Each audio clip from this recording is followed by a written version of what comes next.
Subscribe now and press the bell icon. Never miss an update from All-in-One for VI, this YouTube channel. If you like this video, share your friends and family. Write your feedback in comment box. This button. Double tap to activate. I learn English, I learn English. So do you, so do you. We will hear and speak it, we will hear and speak it. Read and write it too, read and write it too. इंग्रजी पाठ क्रमांक 55. I learn English so do you. 6 December 2022 रविवार. मित्रो, आज नव्या वाक्यांकडे वळणार आहोत, ज्यामध्ये कृती म्हणजे ॲक्शन ही झालेली आहे हे सांगण्या संदर्भातली काही वाक्य असतील. English lesson number 55. I learn English, so do you. Good morning everybody on All-in-One for VI1. Mahadeva Guru welcome you on this group for 55th English lesson. I learn English, so do you. Today Sunday 6th of December 2022. Today we will learn some other sentences considering the action taken place, means action is over. So hope you will try to understand. तर नमस्कार. आता मी वर म्हटल्याप्रमाणे पूर्ण झाले क्रिया किंवा कृती पूर्ण झाली आहे असं सजेस्ट करण्यासाठी आपण ही वाक्य करणार आहोत. म्हणजे क्रिया संपलेली आहे, कृती संपलेली आहे हे सांगायचं आहे, म्हणजेच ती क्रिया पूर्ण झालेली आहे हे दर्शवण्यासाठीची ही वाक्य असतील. लक्षात घ्या. म्हणजे कसं आहे, एखादं काम आपण केलं आणि ते पूर्ण झालेलं आहे हे सांगण्यासाठी आपण ही वाक्य करायची आहेत. ही वाक्य तुम्हाला आली पाहिजेत आणि म्हणून हे मी आजच्या प्रकारची वाक्य करतो. उदाहरणार्थ कसं, मला हे समजलं आहे. आता ॲक्च्युली घ्या, मला समजतं, I understand or I follow. मला समजतं, मला समजलं, I understood or I followed. मला समजलं. ही कृती सांगते. पहिल्यांदा साधी कृती सांगितली, जनरल, समजतं. नंतर समजलं, भूतकाळात क्रिया घडलेली आहे ते सांगितलं. नंतर कृती सुरू असताना आय एम अंडरस्टँडिंग किंवा आय एम फॉलोईंग, म्हणजे मला हे समजतंय, मला हे कळतंय असा त्याचा अर्थ होतो. आता म्हणून I have understood or I have followed म्हणजे मला समजलं आहे, मला समजलं आहे. समजलं आणि समजलं आहे यात फरक आहे, त्या जरा व्यवस्थित लक्षात घ्या. समजलं आहे तर मला समजलं आहे, आय हॅव फॉलोड. आता साधे वाक्य घ्या ना, आम्ही उठलो आहोत, म्हणजे झोपेतून ना, सकाळ झालेली आहे. आम्ही उठलो आहोत. We have got up. आता याच्यात ही पूर्ण क्रिया पूर्ण झालेली आहे हा असा बोध होतो. असा जेव्हा बोध होतो त्यावेळेस मूळ क्रियापदाचं तिसरं रूप वापरावं लागतं. आता तिसरं रूप म्हणजे तुम्हाला आतापर्यंत कसं आहे, क्रियापद साधं आपण कृती सांगतो, स्पष्ट फक्त कृतीबद्दल बोलतो. मला समजतं, I understand or I follow. मला समजलं. आता इथे बाकी दुसरं रूप येतं क्रियापदाचं, I understood or I followed. आणि मला समजलं आहे म्हणजे पूर्ण झालेली आहे क्रियापद, कृती आणि म्हणून आय हॅव फॉलोड अथवा आय हॅव अंडरस्टूड. हे लक्षात घ्या. Follow FOLLOW follow, followed FOLLOWED followed, understand UNDERSTAND understood UNDERSTOOD understood. आता I have brushed my teeth म्हणजे मी माझे दात घासलेले आहेत. मी माझे दात घासलेले आहेत. BRUSH टू ब्रश म्हणजे दात घासणे आणि त्याला ब्रश्ड ED लागला. BRUSH ब्रश्ड म्हणजे दात घासलेले आहेत. त्याचप्रमाणे टू गेट अप म्हणजे उठणे म्हणजे झोपेतून उठणे वगैरे, झोपून उठणे वगैरे. I get up. त्याचंच गेट गॉट म्हणून वी हॅव गॉट अप आम्ही उठलो आहोत. We have brushed our teeth आम्ही आमचा ब्रश म्हणजे आमचे दात घासलेले आहेत. आम्ही आमचा चहा घेतलेला आहे. वी हॅव टेकन टी म्हणजे आम्ही चहा घेतलेला आहे. आता हेच कसं आहे, टू टेक टी म्हणजे चहा घेणे, चहा पिणे. तोच इथे हॅव वापरून पण शब्द होतो हॅव आणि म्हणून HAVE हॅव म्हणजे असं हे सहाय्यकारी क्रियापद आहे.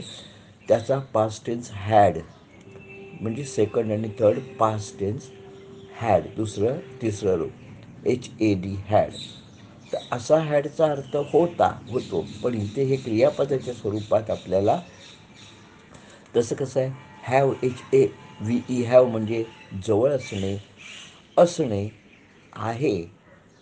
तसंच HAD हॅड म्हणजे होता आणि घेतला म्हणजे हॅव घेणे पण होतं म्हणजे जेवण घेतलं, चहा घेतला वगैरे. HAVE have.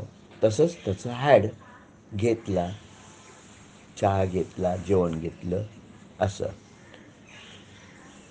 तू अलीकडे खूप बदललेला आहेस. You have changed a lot. तू खूप बदलला आहेस. You have changed a lot.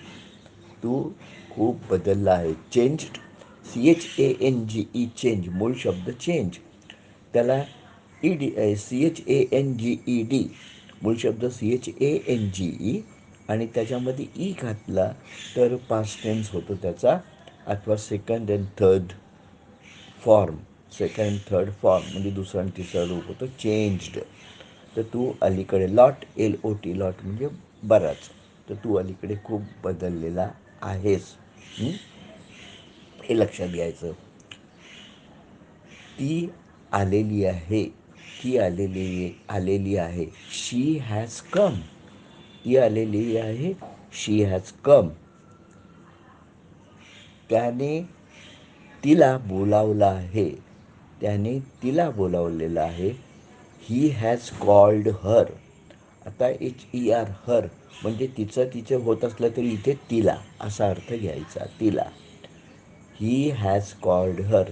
त्याने तिला बोलवलेलं आहे.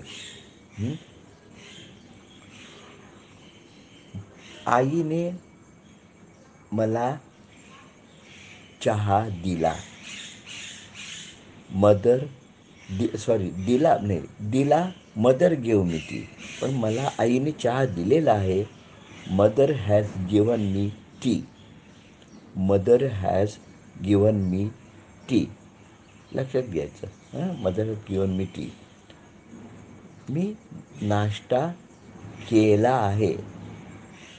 I have done my breakfast. डूचं did done.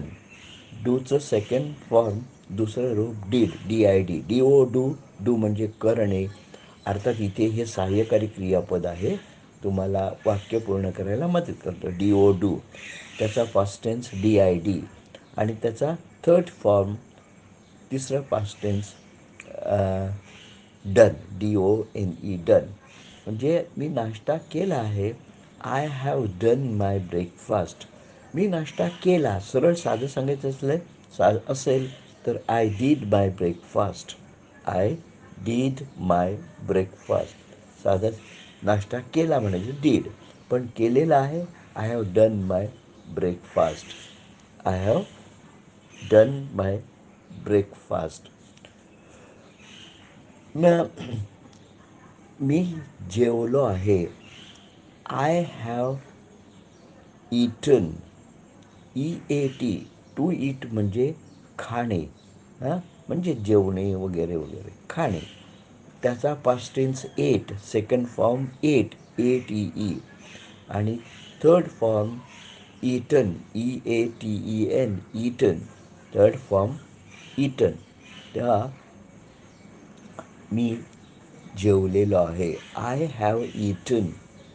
I have eaten. तिने मला जेवण दिलेलं आहे. She has given me meal. She has given me a meal. MEAL, meal म्हणजे अन्न, जेवण, अन्न, जेवण. She has given me a meal. MEAL, meal. तिने मला जेवण दिलेलं आहे. मी नुकतंच जेवलेलो आहे. I have just had my meal. I have just had my meal. आता हे I have had, I had my नाही sorry, I have had my meal आणि I have taken my meal. Take पण वापरून चालतो. I have taken my meal.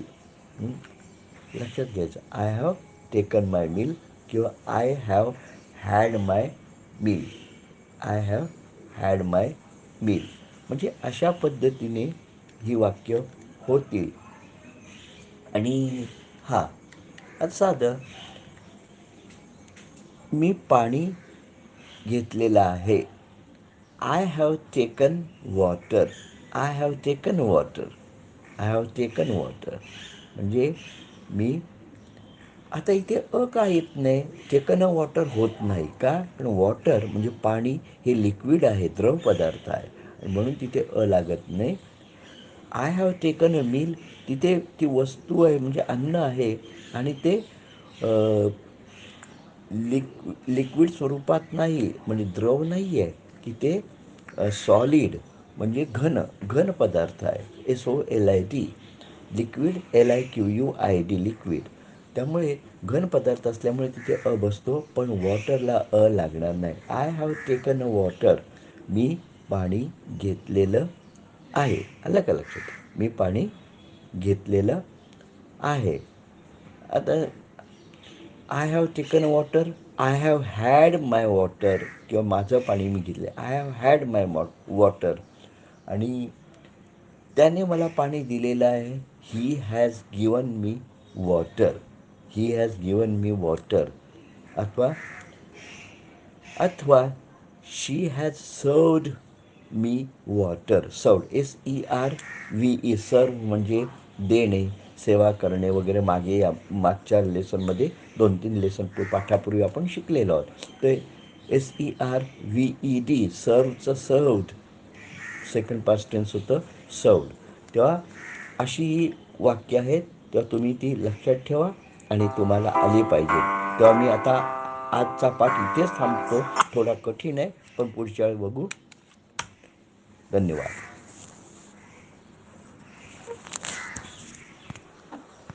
Navigate up. Button. Send. Button.